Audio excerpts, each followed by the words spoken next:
आज मी बनवलं होतं सुशिला. तर हे सुशिला कोणाचं नाव नाही आहे, तर ही एक महाराष्ट्रातली फेमस अशी रेसिपीज आहे आणि बनवायला अगदी झटपट आणि सोपी आहे. त्याच्यासाठीच मी इथं एक मोठा कांदा घेतलेला आहे, टोमॅटो घेतलेला आहे, मिरची घेतलेला आहे. आता जोपर्यंत हे सगळं कट करते तोपर्यंत म्हटलं चला गॅसवर शेंगदाणे फ्राय करून घ्या. थोडंसं तेल टाकलेलं आहे आणि त्याच्यामध्ये भरपूर असे शेंगदाणे टाकून मस्त असे ते फ्राय करून घ्यायचे.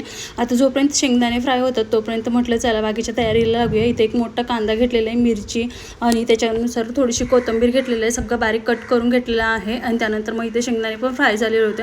थोडंसं मोहरी टाकलेली आहे, जिरं टाकलेलं आहे, त्याच्यानंतर थोडासा कढीपत्ता टाकलेला आहे. मी भरपूर असा कांदा टाकायचा, कांदा छान भाजून घ्यायचा. आता जोपर्यंत कांदा भाजतोय तोपर्यंत म्हटलं चिरमुऱ्या काढून घ्या. आता आमच्या इकडे चिरमुरच म्हणतात, काही ठिकाणी मुरमुऱ्या म्हणतात. तर चिरमुऱ्या ज्या आहेत त्या मी पातेल्यामध्ये काढून घेतलेल्या आहेत आणि त्यामध्ये काही कचरा आहे का ते अगोदर चेक करून घ्यायचं. आणि हे बनवायच्या अगोदर फक्त जे आहे ते पाण्यातून चिरमुऱ्या काढायचं, नाही तर खूप मऊसुक्त होतात. टोमॅटो टाकलेला आहे, फ्राय केलेले शेंगदाणे टाकलेले आणि छान असं भाजून घ्यायचं. त्यामध्ये थोडीशी चवीनुसार हळद आणि मीठ टाकून घ्यायचं. हे मिश्रण सगळं एकजीव झाल्यानंतर आपण जे चिरमुऱ्या पाण्यामध्ये भिजवलेल्या असतात त्या पटकन घालून घ्यायचं आणि सगळं मिक्स करून घ्यायचं. त्याच्यानंतर मी इथं वरतून भरपूर अशी कोथिंबीर टाकलेली आहे आणि जो आपला चिरमुऱ्यांचा सुशिला आहे ना तो इथं तयार आहे.